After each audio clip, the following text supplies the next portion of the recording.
tejido conectivo, y a su vez pues va a proteger las estructuras internas del corazón. Es la única capaz de resistir las turbulencias con las que viene la sangre, y también es capaz de resistir el oxígeno que trae la sangre. Recordemos que el oxígeno es dañino para muchas estructuras, pero el corazón está adaptado para ello. El endocarditis, como su nombre lo dice, infección, inflamación del endocardio, ¿ok? Entonces, vamos a empezar con esta parte que, como su nombre lo dice, es una enfermedad inflamatoria, exudativa y proliferativa del endocardio, doctores, ¿ok? Aquí sí vamos a estar como más en esta parte de entender esto, porque recordemos que la afección aquí es exclusivamente por microorganismos, ¿ok? No es tanto como traumática, como lo era la pericarditis o así. Aquí va a ser por organismos, ¿ok? Generalmente bacterias o hongos. Afecta sobre todo a las válvulas. Sí afecta a todo el endocardio, pero donde vamos a ver la afección mayor va a ser en las válvulas, las cuales pueden ser destruidas si no se da un manejo adecuado. En este caso vamos a ver las lesiones, doctores. ¿Qué va a pasar? ¿Cómo inicia la fisiopatología aquí? Primero, así en términos generales, va a haber una lesión por la causa que quieran, lo que quieran. Por ejemplo, alguna toxina, la entrada de sangre a gran velocidad, puede generar lesiones en las paredes. Estas lesiones van a provocar la agregación plaquetaria, y la agregación plaquetaria formará hará que se pegue la bacteria diga, ah, chihuahua, aquí está muy bonito, me está gustando esto, y agarra, se mete y tómala. Ya tenemos nuestra vegetación o verruga, en algunos casos le llaman verruga también. Y por otro lado, doctores, estas están constituidas por el microorganismo en cuestión, las plaquetas, y la fibrina que lo une y lo pega, todo. ¿Ok? De acuerdo a la guía de práctica clínica, doctores, tenemos que tomar en cuenta que también vamos a guiarnos de ahí. Nos van a mencionar cuáles son las partes o la forma en la que ingresa este patógeno. Recordemos, doctores, que en muchos casos puede ser por una infección interna y otras puede venir por externo, ¿sale? Como en el caso de ingerir sustancias ilícitas intravenosas. Y esto ya es decir mucho. Ahora, recordemos, doctores, que si es por anatomía, o sea, por una válvula nativa, va a haber dos clasificaciones, izquierda y derecha, ¿ok? Cuando es izquierda, va a haber aguda, subaguda y crónica, ¿ok? Aguda, menor de 2 semanas, doctores. Y recordemos que estas 2 semanas, menos de 2 semanas, es común por estafilococo aureus. Esta es una de las más importantes, doctores, porque puede ser fulminante. ¿Estamos de acuerdo? Por otro lado, recordemos, doctores, que la subaguda está hecha por varios estreptococos. Uno de los más llamativos es el estreptococo viridans, ¿verdad? A ver, es estreptococo viridans, ¿ok?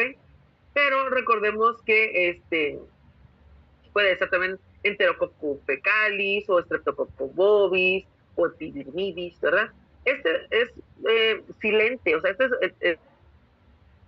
un poquito de temer porque cuando mucha febrícula, pero en otros casos, doctores, podría ser peligroso porque si evoluciona y progresa, da complicaciones. Entre estas, los ébolos o cardíaca por sobrecarga de volumen debido a una insuficiencia de la válvula. O sea, ustedes, y eh, crónica, perdón, eh, y la crónica, y recordemos que esta va a ser provocada por la Coxiella burnetii. Miren, aquí mencionaba la guía práctica clínica sobre la fiebre Q, y la fiebre Q solamente es una fiebre provocada por bacterias que viven dentro rural, ¿verdad? Las que son más comunes, nada más para que lo tengan como conocimiento general. Y bueno, la más Coxiella burnetii puede ser cultivada en hemocultivos, doctores, requiere un medio celular. Igual como ocurre, por ejemplo, con la sífilis o, por ejemplo, con la tuberculosis, requieren de presencia de una célula dentro de ella, ¿ok? La prueba de reacción en cadena de la polimerasa. Aquí se aplica, doctor, ¿sale? Y por otro lado están las derechas, doctores. Las derechas son las que afectan, sobre todo, ya saben, la válvula tricúspide, pero puede ser también en la pulmonar, por favor, ¿sale? Nada más que es la menos común. Y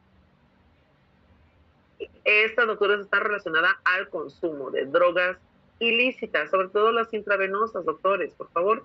Y podemos observar también en cardiopatías congénitas, pero no es tan común, pero sí se puede dar, ¿vale? Entonces, tenemos así. Por otro lado, doctores, está la protésica. La otra era por válvula nativa y esta es por protésica. Y la protésica es temprana, menor a 12 meses, ¿ok? Y la tardía, mayor a 12 meses, ¿ok? Entonces, está fácil de aprender la distinción entre cada una de estas, ¿ok?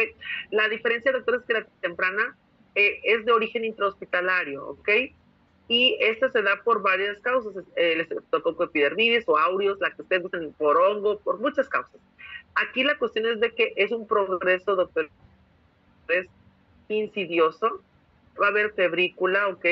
Y lo que nos va a llamar la atención es una taquicardia que no sabemos de dónde viene. O sea, el paciente no puede tener la fiebre y la fiebre puede dar taquicardia, pero en momentos puede no presentar la febrícula y darte una taquicardia y decir, bueno, porque tienes 110, 115 de latidos, si no, o sea, ya se le dio tratamiento y la fiebre no tiene, pero sigue con la taquicardia, ¿no?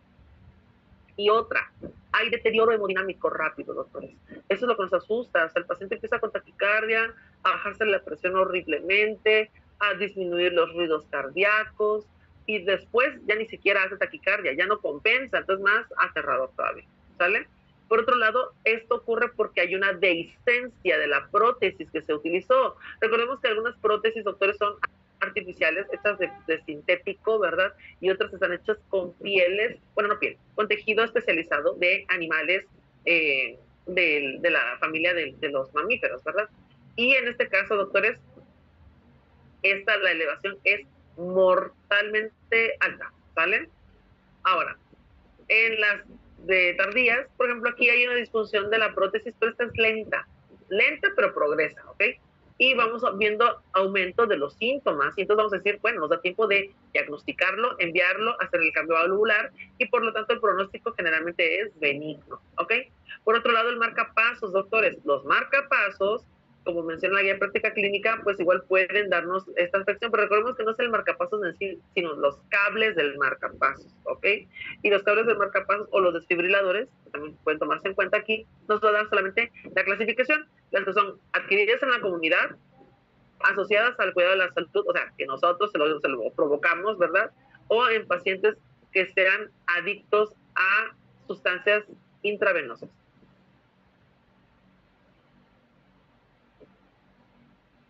Los de peor pronóstico, doctores, son los que voy a mencionar ahorita.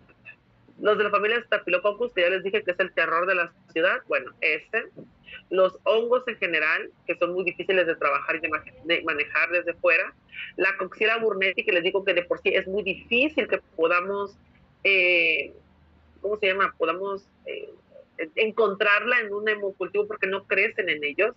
Y por último, chicos, las prótesis precoces, las prótesis que se agregan así de manera rápida y abrupta pueden provocarnos también ese tipo de terror, ¿ok?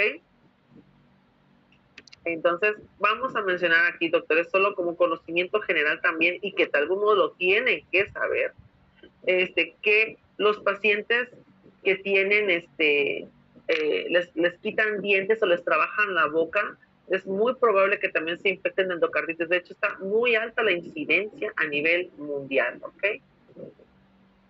Ok. Bueno, ahora la fisiopatología, doctores. La fisiopatología, como bien sabemos, primero va a haber una lesión endotelial. Debe haber un factor predisponente, ¿no? Por ejemplo, el paciente que se introduce drogas o cosas por el estilo que puedan lesionar, una hipertensión muy marcada, un implante que se haya colocado y que ya venga con una bacteria, en fin, una valvulopatía, un defecto septal, ¿no? De los septos que separan las aurículas o los ventrículos. Todos estos son factores de riesgo, ¿ok? Posterior a esto va a ocurrir un proceso inflamatorio por la causa que ustedes quieran, ¿no? Entonces, este proceso inflamatorio va a generar que haya una lesión tisular. Y esto va a generar que el cuerpo quiera repararlo, doctores. Entonces va a haber una formación de, obviamente, fibrina que va a atrapar plaquetas para formar un trombo para poderlo proteger esta estructura y poderla reparar. Cuando esto ocurre, se activan factores de coagulación. Entonces, todo hace el que se haga, pues digamos, la construcción, ¿verdad? Se va a hacer la construcción de la carretera y ya van a reparar ese bache, ¿verdad?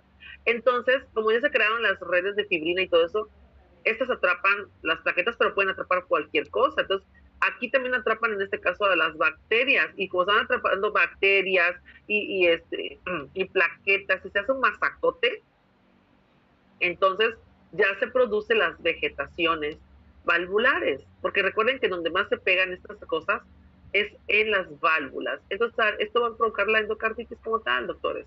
Y recordemos que eso se continuó un proceso de reparación, destrucción, porque la vegetación que se va a formar, o la verruga, como lo vimos en el texto al principio, es un tejido friable, doctores. O sea, se rompe facilito y cuando se rompe empieza la endocarditis como tal. ¿Ok? Se produce una descarga de bacterias al torrente a cada ratito. Es como si estuvieran infiltrándole, en vez de anticuerpos o de antibióticos, le están infiltrando bacterias, ¿ok? Y bueno, pues entonces, esto genera un cuadro de bacteriemia y hace que el sistema inmunológico se active como loco y corra y ¡ay, auxilio! Y empieza, ¿no? Entonces la vegetación empieza a fragmentarse y es enviada a otros lugares. Y recordemos, doctores, que la fragmentación provoca émbolo y el émbolo se pega a estructuras importantes, provoca lesiones importantes o mortales. Por ejemplo, un EBC, ¿no? Un infarto por se taponea en la circulación coronaria, ¿ok? Etcétera. ¿Entendido? Entonces, esto será como el resumen, doctores. Tenemos la lesión por dentro, algo que haya provocado una lesión por dentro, o meternos inocularnos la bacteria por drogas, así. Porque estas van a producir que se produzcan, pues, las afecciones en las paredes, se van a pegar las plaquetas y la fibrina, y como se van a adherir las bacterias, va a provocar vegetación séptica. Y esta puede provocar émbolos pulmonares, metástasis sépticas, significa que la bacteria se va a estar pegando por todos lados, en grupo, como colonias, y generar todas las demás lesiones. Vasculitis, glomerulonefritis, esplenomegalia, EBC, lo que quieran. Y por otro lado, la destrucción valvular, esta provocará manifestaciones cardíacas. ¿Ok? Aquí vemos, doctores, una válvula cardíaca sana. Está bonita, es fisiológica, pero cuando las bacterias se pegan en ellas, se dan cuenta entre las válvulas es donde empieza a construirse estas bolitas que nos van a provocar, ¿qué, doctores? La formación de, pues estos son literalmente los eh, el tejido friable del que estábamos hablando, ¿verdad?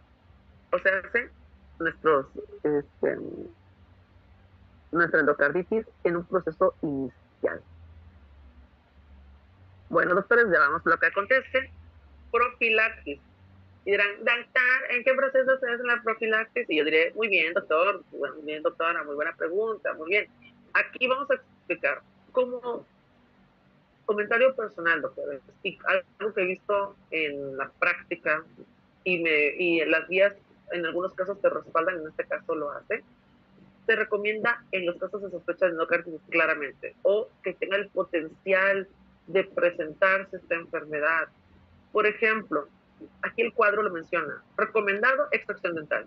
Doctores, a veces vamos a encontrar compañeros odontólogos que desconozco qué chingados les entra en la cabeza, que les extraen el diente, y como es un paciente que no tiene ningún antecedente, está joven, está fuerte, está bello, nada de antibiótico. No, doctores, aquí es sí o sí. Existe una gran posibilidad de una infección hacia el corazón por una extracción o por cualquier manipulación tanto del diente como del esquema o la porción gingival. O sea, entonces necesitamos darle tratamiento sí o sí, doctores. ¿Me escuchan? Sí, doctor. Sí, doctor. Sí, doctor. Perdón que pregunte, pero a veces llega un momento en el que ya no los escucho. Bueno, no me doy cuenta, ya se salió el programa y yo sigo hablando como perico. Ya ustedes ya no están y ya, me desgañote. Por eso les pregunto. Ok, entonces, ¿cuáles son las recomendadas de sí o sí, doctores? La extracción de dientes, procedimientos periodontales, o sea, de los dientes, implantes subgingivales, o sea, de la boca, de los dientes, de la región gingival, etcétera, ¿verdad? Todo lo que tenga que ver con la boca, los dientes, sí o sí. ¿Sale? Si llega el paciente y me dice, me lo extraje, pero me duele, ¿le di antibiótico? No, se lo das. ¿Ok?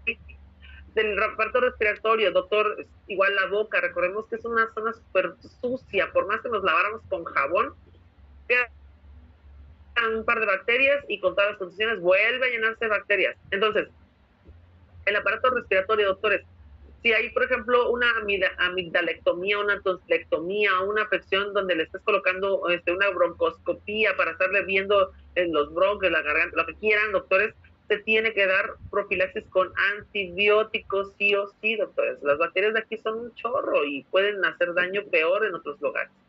En los aparatos digestivos, el que tomaría yo como más importancia sería cuando esclerosamos las varices de esófagos de pacientes que tengan cirrosis o afecciones hepáticas importantes. Cuando vamos con la angiografía retrógrada endoscópica o CEPRE, y en las cirugías biliares, doctores, por favor, todo lo que tenga que ver con esa zona, también hay bacterias creciendo y viviendo, hay que dar profilaxis. Y el genitourinario importante en la próstata, examen de próstata, ¿ok? Cardiopatías asociadas con endocarditis. Profilaxis por riesgo alto, doctores. Si hay una prótesis valvular y el paciente le dieron tratamiento, pero pues fue inconcluso, puede pasar. Le digo, ni los especialistas se salvan de equivocarse. Le dan de menos, se le da su tratamiento, ¿ok? Endocarditis bacteriana previa, si ya tuvo una anterior y se me está dando fiebre o cosas por el estilo, ya ni lo le doy tratamiento porque puede ser otra endocarditis, ¿ok?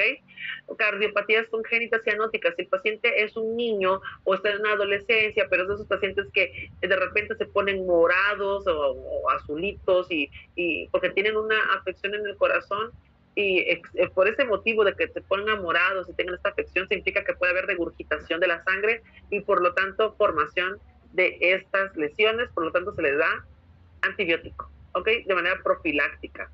¿Vamos bien? Las insuficiencias y estenosis, doctores, ya vimos la estenosis aórtica, la insuficiencia mitral, la insuficiencia aórtica. Estas requieren de manera profiláctica darlo. Es un alto riesgo de que formen estas lesiones. Y estas tres lesiones que vimos ya la tenemos aprendida, ya las habíamos visto antes, doctores. Ok. Bueno, esas serían con él. Las de moderado riesgo, una estenosis mitral, aquí por ejemplo dijimos una insuficiencia mitral, ¿verdad? La insuficiencia pues hace que regrese la sangre y eso es peligroso para si hay una vegetación. Pero en la estenosis mitral podría pasar, pero no es tanto porque recordemos que la estenosis mitral lo que hace es que está pequeñito el espacio de la sangre y cuesta salir, ¿verdad? Pero puede darse el caso, entonces por eso lo ponen como riesgo moderado, ¿ok? Las valvulopatías de la tricuspidia, todas las de la tricuspide van de este lado también. Y recordemos que lesiones cardíacas operadas que no hayan tenido ningún problema y sin ninguna afección en 6 meses y presentamos problemas, está de alto riesgo, hay que estarlo monitorizando. Y las que no son bajo riesgo son todas las que están aquí, doctores, ya lo tienen en su texto, no hace falta observarlo, simplemente yo me enfocaría más en las de alto y mediano riesgo porque son las que es una alta posibilidad de que le tenga yo que dar tratamiento. Criterios de diagnóstico, doctores. Tenemos punto número 1 que esté demostrada la presencia del germen, ¿ok? Ya sea que lo obtengamos de la vegetación directamente o que podamos capturar el émbolo, ¿ok? Lo estudiamos y se observa. Entonces, obtenidos a través del acto quirúrgico o en la necropsia, o sea, tanto lo podemos obtener nosotros de un paciente vivo como de un paciente que ya haya fallecido. Aquí están los criterios, doctores, ya casi terminamos. Tenemos criterios, vemos tratamiento y se acabó el tema, doctores. Es un tema bastante corto, ¿ok? Ahora, criterios de diagnóstico de endocarditis. Doctor, jefes de grupo, si se llega a ir la señal, voy a estar al pendiente. Cuando me manden señal, voy a darme cuenta que ya se salieron para volver a ingresarlos, ¿sale? Criterios diagnósticos de endocarditis, doctores, se les llama criterios de von Rein. Estos nos van a servir para dar una certeza. No nos van a servir para directamente el tratamiento, pero nos pueden orientar muchísimo, ¿sale? Diagnóstico de certeza, doctores, obviamente encontrar el material con la histología y la microbiología presentes. Si estamos viendo con la presencia de la vegetación, es obvio que estamos viendo esto. Puede ser en un ecocardiograma, por ejemplo, ¿no? O obtenido por una cirugía, por ejemplo, hacer una coronografía o algún estudio directamente en el corazón y lo encontramos, pues ahí está el hallazgo, no hay más. Es un hallazgo de certeza, está presente. Diagnóstico de probabilidad, o sea, como que sí, como que no, ¿verdad? Pero más que sí. Son dos criterios. Uno, hemocultivos persistentes positivos, o dos, hemocultivos negativos o intermitentes de positivo y negativo todo el tiempo. ¿Ok? El tipo 1, los que son persistentes positivos, vamos a ver que van a haber nuevos soplos. Recordemos, doctores, que pueden haber pacientes que ya tengan soplo previo y de repente aparece un nuevo soplo. Aguas, aguas. Esto nos está diciendo que hay por ahí una endocarditis. O sea, nos da una gran probabilidad, hay que hacer estudios, ¿verdad? O dos, doctores, no tenía soplo y tómala, aparece un nuevo soplo. Ahí es en el criterio 2, que es un nuevo soplo como tal. La fiebre, doctores, como sabemos, muchas cosas nos puede dar fiebre, pero pues nos puede orientar, ¿verdad? Y fenómenos vasculares, doctores, que podemos tener los pacientes, ¿cuáles pueden ser? Son las valvulopatías, las cardiopatías congénitas o la presencia de prótesis valvulares, ¿ok? Bueno, entonces esos serían los criterios de probabilidad, o sea, pongámoslo, 70% sí, 30% no, ¿verdad? Y la de posibilidad sería como un 40, un 30%, o sea, posiblemente sí, pero es más probable que no, ¿verdad? Serían unos hemocultivos, por ejemplo, persistentes positivos, o sea, nos está diciendo que o es otra cosa o estamos manejándolo mal, entonces es probable, pero no necesariamente es la patología. Los que son negativos o mayormente están negativos, nos está diciendo que puede ser que sea otra cuestión esta fiebrecita, ¿verdad? De esta patología que estamos escuchando, habrá que investigar, ¿ok? O si son los casos de endocarditis por Streptococcus viridans, que tengan, por ejemplo, una fiebre, o si le buscas el corazoncito está limpio, es poco probable que sea la patología, ¿no? Y recordemos, doctores, que también vamos a encontrar afecciones en esos pacientes, por ejemplo, fenómenos vasculares. ¿Cuáles serán los fenómenos vasculares también? Por ejemplo, vamos a encontrar las petequias, ¿verdad? Los puntitos rojos. Ahorita vamos a mostrarles una imagen de esto. Hemorragias, doctores, en las uñitas, afecciones en las uñitas, pero sobre todo lo que nos va como a gritar más esto son las manchas de Roth, que las encontramos en los ojos. Ahorita les voy a mostrar cuáles son. Los nódulos de Osler, que también les voy a mostrar cuáles son. Las manchas de James, ¿ok? Y otros tipos, ¿no? Glomerulonefritis, etcétera. Estos, doctores, son signos clásicos, pero pueden estar relacionados a otras patologías, pero son las clásicas en la endocarditis y nos pueden ir orientando. Número 1 son los nódulos de Osler, y estas son unas bolitas que se producen en los deditos, sobre todo en los pulpejos de los dedos, que son dolorosos, doctores. Son unas bolitas grandecitas bastante marcadas. Las lesiones de Janeway son manchas que no duelen y se encuentran en las palmas o en las plantas, ¿ok?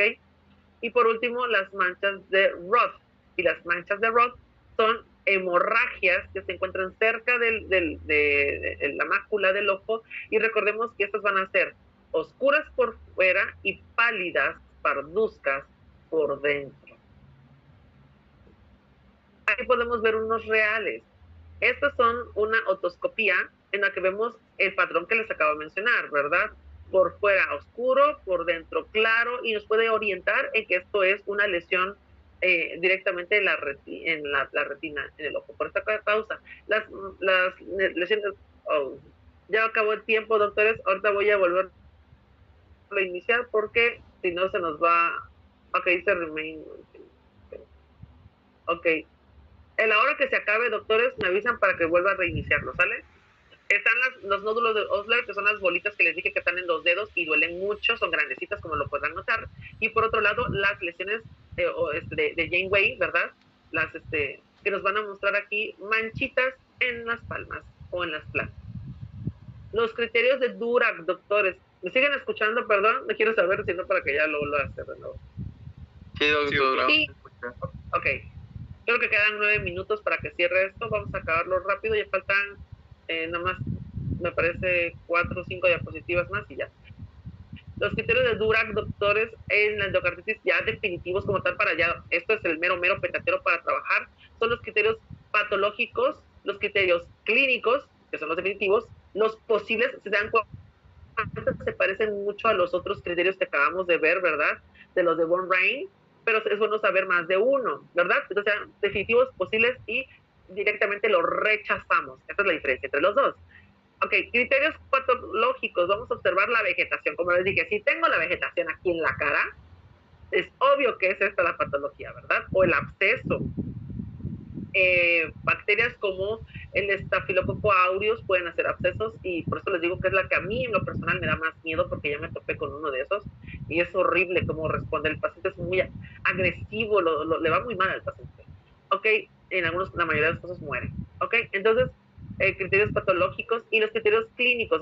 Los patológicos, vamos a encontrar, les digo, estas lesiones, ya sea atrapándolo por lesión, lo vamos a hacer de manera quirúrgica, o crecimiento en un cultivo especializado, ¿verdad? O en su defecto, en la muerte del paciente por histología.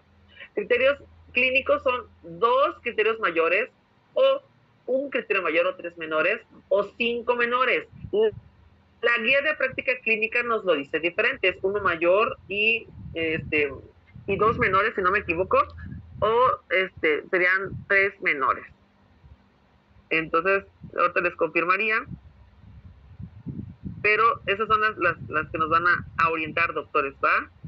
Y obviamente pues sabemos que la fiebre es algo que nos ir como dando la señal. Bueno, entonces vamos a hablar ahorita de los criterios posibles, doctores. Hallazgos que sugieran la endocarditis, pero que no sepamos si sí o si no. Ok, por ejemplo, vemos un paciente que tenga una valvulopatía, estamos escuchando un soplo por ahí, tenemos fiebre, ¿verdad? Pero el paciente ya tenía esta valvulopatía y sale positivo a Streptococcus viridans, pero vemos el ecocardiograma y pareciera, pero no es la vegetación. Entonces, podríamos ponerlo como un posible porque pues nos está diciendo que tal vez sí o tal vez no. ¿Ok? Entonces, ahí es el detalle.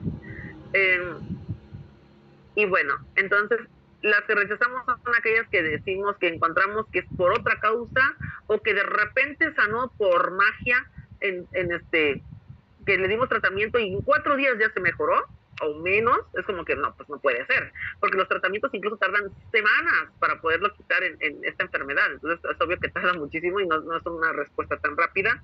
Y por otro lado, que no encontramos evidencia de manera quirúrgica o en la autopsia, ¿verdad? Recordemos, doctores, que podemos hacer laboratorios. La BH nos puede orientar, ¿verdad? El volumen de sedimentación, la BCG, nos puede orientar también, pero la que nos va a parecer positivo en casi todos los casos es la proteína C reactiva, ¿ok?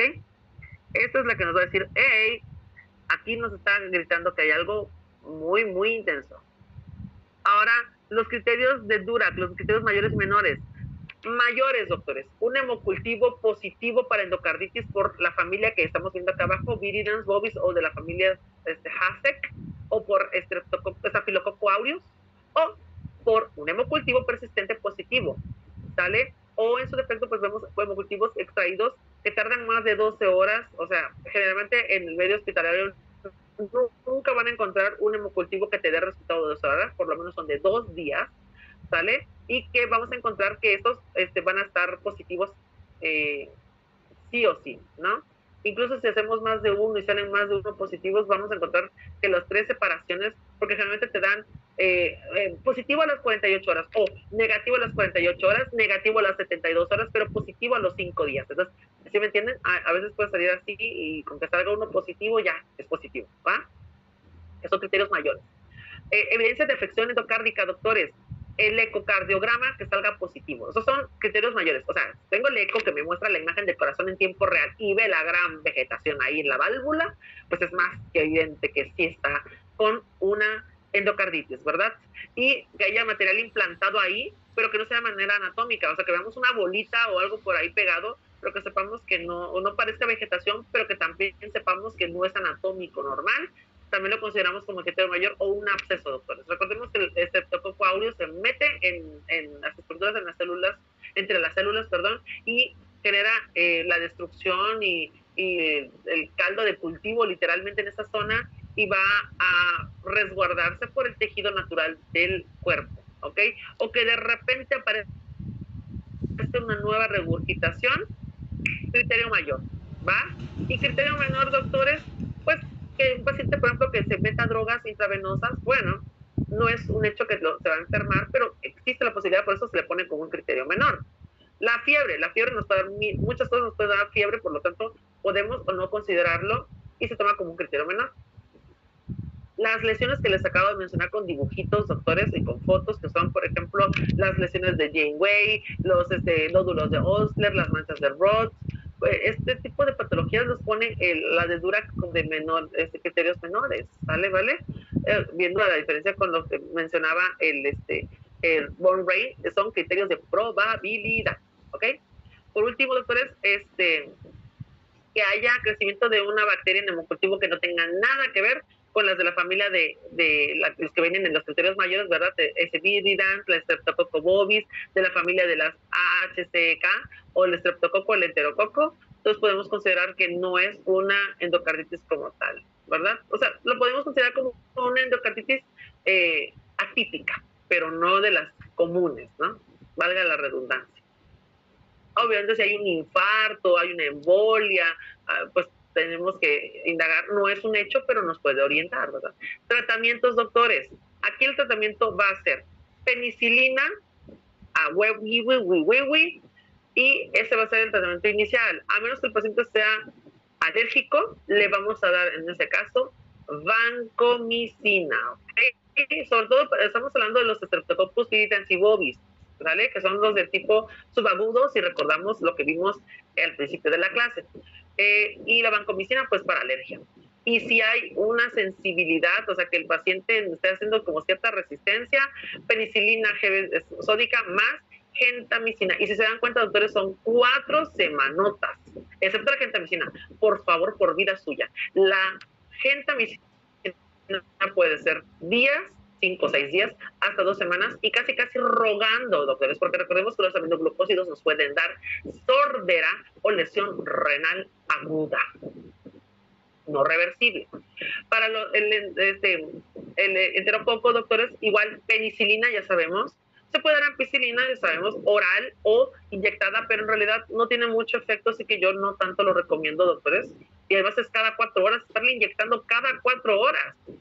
Está feo. Y aquí, miren, por ejemplo, la diferencia es que en el Streptococcus viridans solo son 3 millones de unidades internacionales de penicilina.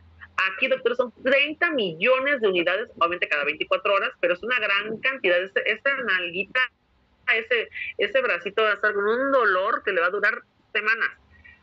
Por otro lado, la vancomicina para alérgicos, ¿verdad? Y la gentamicina para casos especiales y pues a considerar.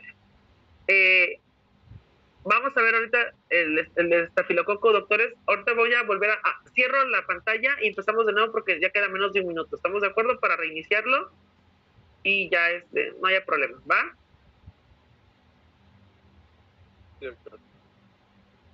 Sí, doctor. Ok. Excelente.